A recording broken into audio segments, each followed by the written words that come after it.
Hi guys! Welcome to my YouTube vlog. For today's video, tuturuan ko kayo how to register your business through DTI online. So, ano pang hinihintay natin? Let's go!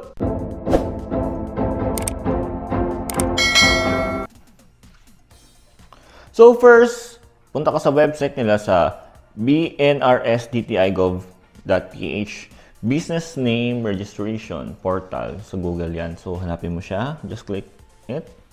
Afterward, makikita mo tong authority nila na i-agree mo siya. Just click agree.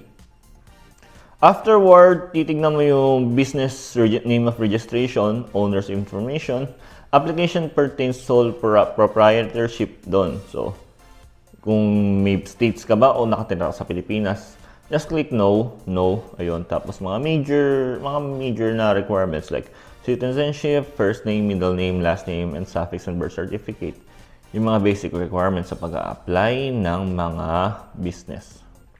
So afterward, ayan, lagay mo lang yung middle name mo, last name, suffix, birthday, status, tsaka yung gender, and your active email address. Pinaka-importante sa lahat is yung active email address.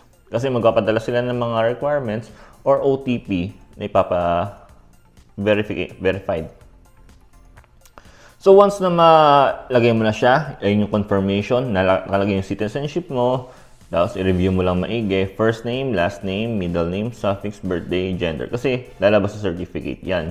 So civil status and yung email address. A verification email was sent. Check inbox or spam. Sa akin, sa nangyari sa akin is lumabas sa akin sa spam.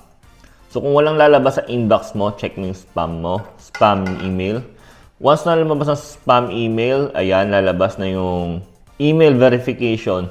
Ayun nakalagay sa like and subscribe. Pa-like and subscribe na rin. Ayun, i-copy-paste mo lang yan. Once i-copy-paste mo, lalagay mo siya doon sa verification code. Ayun o, yung spam niya. Yung mga spam message ko. So, once na lagay mo siya sa verification code mo, email address has been successfully verified. So, verified na yan. Just click proceed.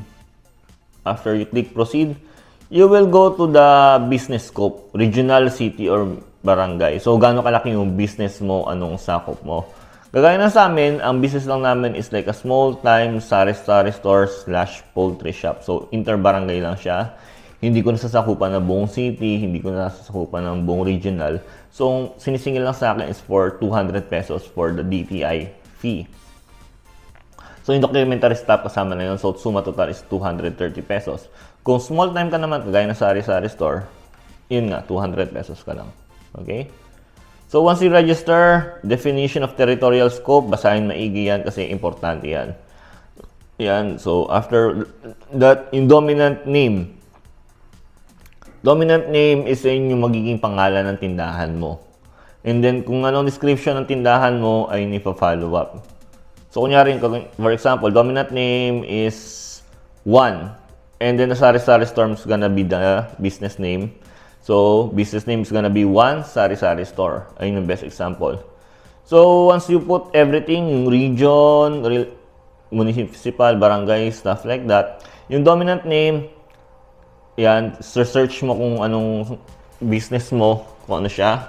And then, check na yung availability kung may kapangalan ka. Kasi kung may once na kapangalan ka, hindi mo pwedeng i-avail yun kasi nga parang dapat one store, one name.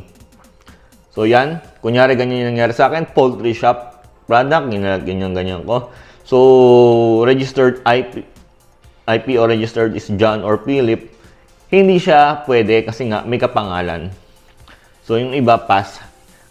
As long as hindi mo siya napapass pa, hindi ka makaka-proceed sa another level niya, sa another application.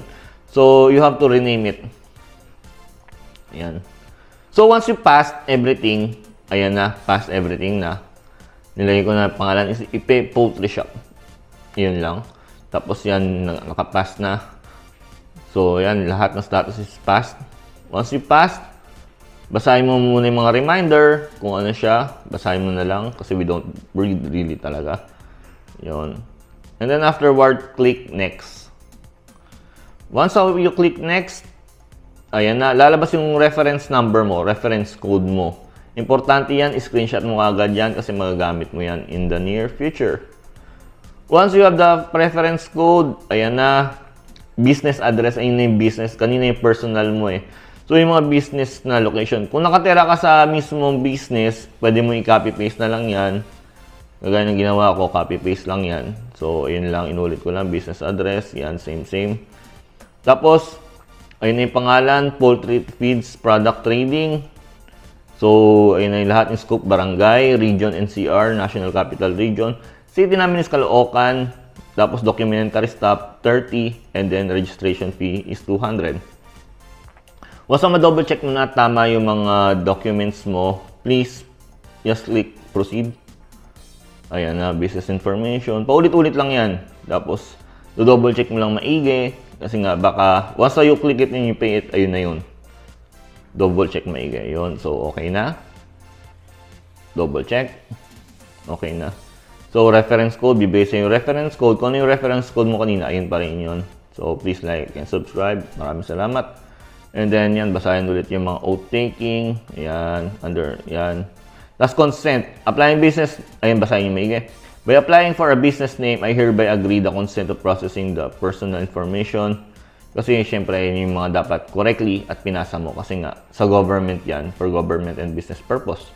So once na tama ka sa ginawa mo, pwede mo i-download siya para for your own preference.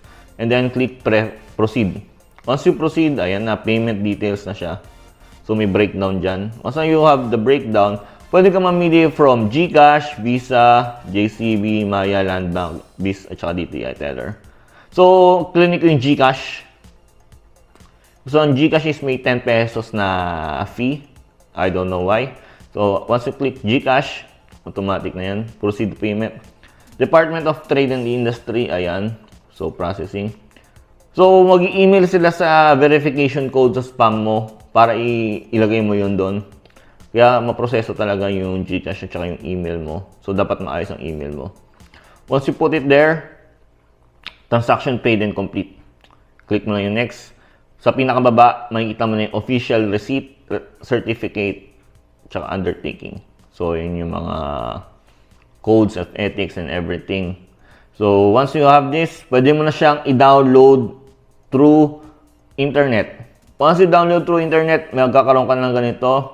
So, nandyan na yung pangalan. Binura ko na lang. 177. Tapos, isa baba sa may like and subscribe. Nandun yung ano mo, certificate number, yung QR code mo. So, once yung inano mo yung QR code mo, mag-automatic mapupunta ka sa ganitong website. So, just for our safety purpose, tinakpan ko na lang siya. So, ayun. Tapos yung certificate, importante yan kasi kung mag-a-apply ka sa DTI, hahanapan ka nila ng resibo. Always keep your resibo. 3 copy yan, so 3 gupit. Printin ko 2, just in case na manghingi. Ayun lang. Kasi madali naman mag-print, syempre, di ba? Hassle lang. So, yun lang. Ganun lang kasimple pag-apply ng DTI certificate para sa for business. Kung nakatulong ako, if you do like this kind of video, please do like and subscribe my YouTube channel para sa maraming ganitong tutorial. Maraming salamat sa uulitin. Skirt, sana nakatulong.